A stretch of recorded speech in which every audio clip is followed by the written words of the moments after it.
கிறிஸ்துவிலே மிகவும் பிரியமானவர்களே, 21/4/2026 உங்களை சந்திப்பதிலே மகிழ்ச்சி அடைகிறேன். வாருங்கள், ஒரு நிமிடம் நாம் ஜெபிப்போம். அன்பு தகப்பனே, இன்றைக்கு பாதுகாப்புக்காய் ஜெபிக்கும்படி என் தேவனுடைய சமூகத்தில் வருகிறேன். என் தேவனுடைய நிறைவானது இவருடைய வாழ்க்கையில் இருந்து செயல்படும்படி நீர் செய்தல்படி ஜெபிக்கிறேன். எல்லா பொல்லாப்பு நாசமாச விலைக்கு நீங்க பாதுகாத்துக் கொள்ளுங்க. என் தேவனுடைய கடமையோடு இந்த அற்புதத்தை செய்வதாக இயேசு கிறிஸ்து சிந்தின பரிசுத்த ரத்தத்தை இவர் மீதும் ஒரு குடும்பத்தின் மீதும் ஒரு செய்கிற சகல காரியத்தின் மீது பூசுகிறேன்.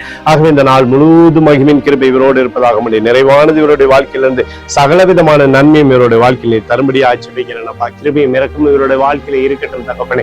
செப்பனியா 3:17 அவர் உன் பேரில் கம்பீரத்தை களி கூறுவார் என்று சொல்லி எழுதப்பட்டக்கூடிய வார்த்தையின்படி ஆண்டவரே, இவர்கள் நாளை நீரா அப்பா எப்பொழுதும் மகிழ்ச்சியா இருந்து இவருக்கு சகல விதமான ஆசீர்வாதத்தையும் கொடுங்க, பாதுகாத்து வழி நடத்துங்க. இயேசுவின் நாமத்திலே ஒப்புக்கொண்டு ஜெபிக்கிறேன் நல்ல பிதாவே, ஆமேன். பிரியமான ஜெப பங்காளரே, ஒரு நிமிடம் நம்ம இந்திய தேசத்திற்காக ஜெபிப்போம். அன்பு தகப்பனே, 21/4/2026 தேசத்தின் நன்மைக்காய் ஜெபிக்கும்படியாய் மணி சமூகத்தில் வருகிற இந்திய தேசத்தை நீங்க ஆசீர்வதிக்கும்படியாய் ஜெபிக்கிறேன். ஆசீர்வதிங்க.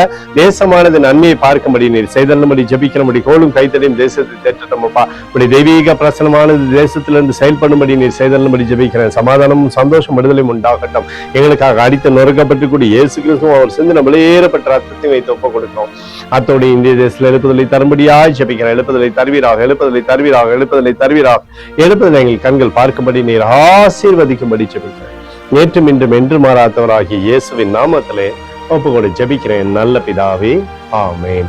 பிரியமான ஜெப பங்காளரே, ஆண்டவர் நம்மளோட ஜெபத்தை கேட்டிருக்கிறார். இந்த நாள் முழுவதும் கர்த்தராகிய இயேசு கிறிஸ்துவில் நீங்கள் வளரும்படி இந்த வாழ்த்தை ஆசீர்வதிக்கிறேன், ஆமேன்.